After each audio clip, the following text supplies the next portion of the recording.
آج ہم نے جو انجیل مقدس میں حوالہ پڑھا ہے وہ ہے یسوع مسیح کے ہیکل میں کھو جانے کا واقعہ ہے. اس کے متعلق یاد رکھیے گا 80 میل کا سفر کر کے آ رہے ہیں. مقدسہ مریم ان کے ساتھ بچہ یسوع 12 سال کا اور وہ دونوں اس کے ساتھ ہیں. تو یہودی جو ہیں وہ سال میں 3 دفعہ ہیکل جایا کرتے تھے, عید فصح کے موقع پر اور 2 اور عیدیں ہیں ان کے موقع پر, لیکن عید فصح پر ضرور. اور ان میں یہ لازم تھا کہ جیسے مسلم بہن بھائی جاتے ہیں زندگی میں 1 دفعہ ضرور ہیکل جانا ہے. لیکن جو 30 میل کے اندر رہتے تھے لوگ, جیسے یہاں سے جہلم تک کہہ لیں یا اس سے آگے کھاریاں تک کا کہہ لیں 30 میل تک, تو وہ ان کے لیے لازم تھا کہ انہوں نے ہر سال جانا ہے عید کے موقع پر. ہر سال عید کے موقع پر انہوں نے ہیکل میں جانا ہے. تو یسوع مسیح کو لے کر آئے ہیں. یسوع جو ہے وہ کن کے درمیان ہے؟ عالمین کے درمیان ہے. اور کیا جواب دیتا ہے اپنے ماں اور باپ کو؟ کہتا ہے تمہیں نہیں معلوم کہ مجھے اپنے باپ کے گھر میں ہونا ضرور تھا. یعنی وہ اپنے باپ کی موجودگی کو, الہی باپ کے منصوبے کو اپنی زندگی کا مرکز اور محور مانتا ہے. اس سے آگے کچھ نہیں. 12 سال کا بچہ ربیوں کے سوالات اور بھیدوں کو بیان کر رہا ہے. یہودیوں میں 12 سال کے بچے کو بالغ گنا جاتا ہے. اگر 10 بچے ہیں 12 سال سے عمر سے بڑے لوگ ہیں تو پھر پاک ترین مقام سے جو تمار ہے اس کو نکال کر پڑھا جاتا تھا, وگرنہ نہیں. 10 سے کم ہے تو پھر وہ نہیں پڑھا جائے گا, لیکن 10 یا 10 سے زائد ہیں تو پھر اس پاک ترین مقام سے تمار کو نکال کر تو وہ پڑھتے تھے. اب یہاں پر جو ہے وہ خاندان کی مثال ہمارے سامنے رکھی گئی ہے. خاندان, ماں باپ پریشان ہے اپنے بچے کے لیے, وہ اس کو گھر لے جانا چاہتے ہیں, وہ اپنے باپ کی حضوری اور موجودگی کا ذکر کرتا ہے, سمجھ کی بات کرتا ہے. یسوع کن باتوں میں بڑھتا گیا ہے؟ حکمت میں, قد و قامت میں, خدا اور آدمیوں کی محبت میں. یہ 3 باتیں ہیں. حکمت کیا ہے؟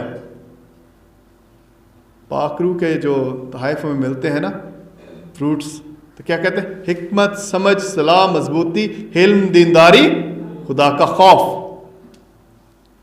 بچوں کی تربیت کریں ان لائنوں میں, ان باتوں پر.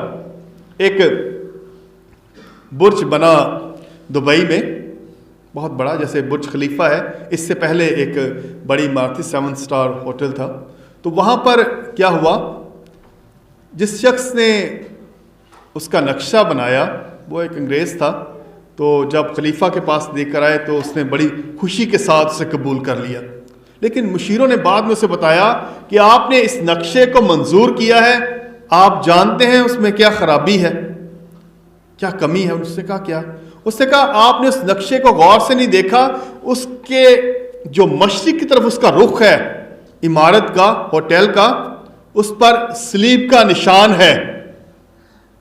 اس پر سلیب کا نشان بنا ہوا ہے اور وہ واضح نظر آتا ہے. تو بادشاہ نے اس نقشہ نویس کو, آرکیٹیکٹ کو بلایا اپنے پاس اور کہا مجھے آپ کا نقشہ منظور ہے, یہ ہوٹل بھی آپ ہی بنائیں گے, لیکن میری ایک شرط ہے. انہوں نے کہا وہ کیا؟ انہوں نے کہا آپ یہ سلیب کا نشان اس سے ہٹا دیں تو مجھے منظور ہے. تو اس آرکیٹیکٹ نے پتہ کیا کہا؟ اس نے کہا آپ اس سلیب کے نشان کو ہٹانے کی بات کرتے ہیں, میں نے تو اس ہوٹل کا نقشہ ہی یسوع کی سلیب پر بنایا ہے. تو یاد رکھیں, بچوں کی بنیاد یسوع کی سلیب پر, یسوع مسیح پر رکھیں تو وہ یسوع کا کبھی انکار نہیں کریں گے. پھر وہ مقدس پالوس کی طرح برملا کہیں گے, کون سی چیز مجھے مسیح کی محبت سے جدا کر سکتی ہے؟ تلوار, تنگ دستی, بیماری, مفلسی, دنیا کی کوئی طاقت مجھے مسیح کی محبت سے جدا نہیں کر سکتی. تو یہ ہے اپنے خاندانوں میں اس بات کو فروغ دیں۔ یسوع نے کہا جس گھر کی بنیاد چٹان پر ہے، مینہ برسا، طوفان آیا، آندھیاں چلی اور اس کو نقصان نہ پہنچا، لیکن اگر بنیاد ریت پر ہے تو وہ ملیا میٹ ہو جائے گا پہلی ہی بار میں۔ اور کیا ہو رہا ہے آج کل؟ ساری کی ساری توجہ جو ہے والدین کی وہ بچوں کی دنیاوی تربیت پر ہے۔ بچے ڈاکٹر بنے، انجینئر بنے، نرس بنے، میل نرس بنے، کامیاب ہوں زندگی میں، کوئی مقام حاصل کریں، پائلٹ بنے، لیکن ایک بات بھول جاتے ہیں کہ بچے کی ایمانی تربیت۔ ایک مثال میں دے رہا تھا، ایک خاندان کی مثال ہے، ان کے بیٹے بیٹیاں ڈاکٹر انجینئرز تھے، اور ماں جو ہے اس نے خودکشی کر لی۔ وجہ کیا بنی؟ بچے ماں باپ کو چھوڑ کر چلے گئے تھے۔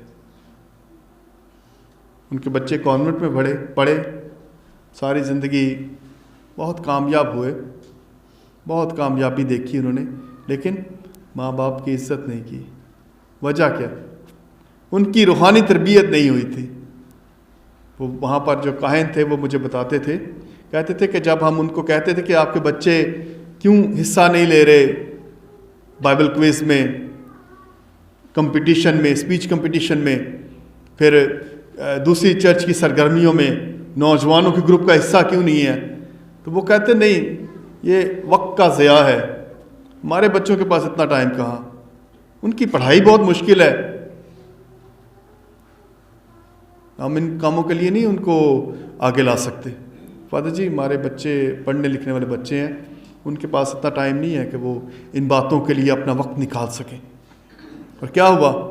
وہ زندگی میں تو بہت کامیاب ہو گئے، بہت آگے نکل گئے دنیاوی مال و دولت میں، کامیابیوں میں، لیکن وہ روحانیت میں پیچھے رہ گئے۔ ان کو یہ پتہ نہیں چل سکا کہ جو ماں کی عزت کرتا ہے وہ خزانوں کا مالک ہے، اور جو باپ کی عزت کرتا ہے اس کی عمر دراز ہوگی اور خدا کی برکات اس پر نازل ہوں گی۔ وہ اس بات سے قطع نظر اس بات کی تعلیم ان تک پہنچ ہی نہیں پائی۔ کیوں؟ والدین قصوروار، والدین نے اس بات میں ان کی تربیت کی ہی نہیں۔ تو یہ تربیت جو ہے یہ عمل ہے، مسلسل عمل ہے، مسلسل، ایک دو دن کی بات نہیں ہے، یہ مسلسل عمل ہے۔ یسوع حکمت میں بڑا ہے، یعنی وہ روحانیت میں بڑا ہے۔ روحانیت میں آپ کو یاد ہے وہ حوالہ جہاں پر کیا تھا، وہ خاتون آئی تھی فنیکی سریانی، تو اس نے کہا بچوں کی روٹی لے کر پلوں کو ڈالنا روا نہیں ہے۔ تو اس نے کہا مالک پلے بھی وہی انہی ٹکڑوں میں سے کھاتے ہیں جو مالک کے میز سے گرتے ہیں۔ یعنی یسوع نے کہا میں بنی اسرائیل کی کھوئی ہوئی بھیڑوں کے لیے آیا ہوں۔ اس نے کہا نہیں، تو مسیحا ہے، تیرا جو کام ہے، تیرا مشن جو ہے وہ عالمگیر ہے، عالمگیریت کا مشن ہے۔ تو یسوع نے یہ بات سیکھی، وہ حکمت میں بڑھا اس بات میں، اس نے نشوونما پائی اپنی زندگی میں، دنیاوی طور پر، روحانی طور پر، خدا کی محبت میں، انسانوں کی محبت میں بڑھا۔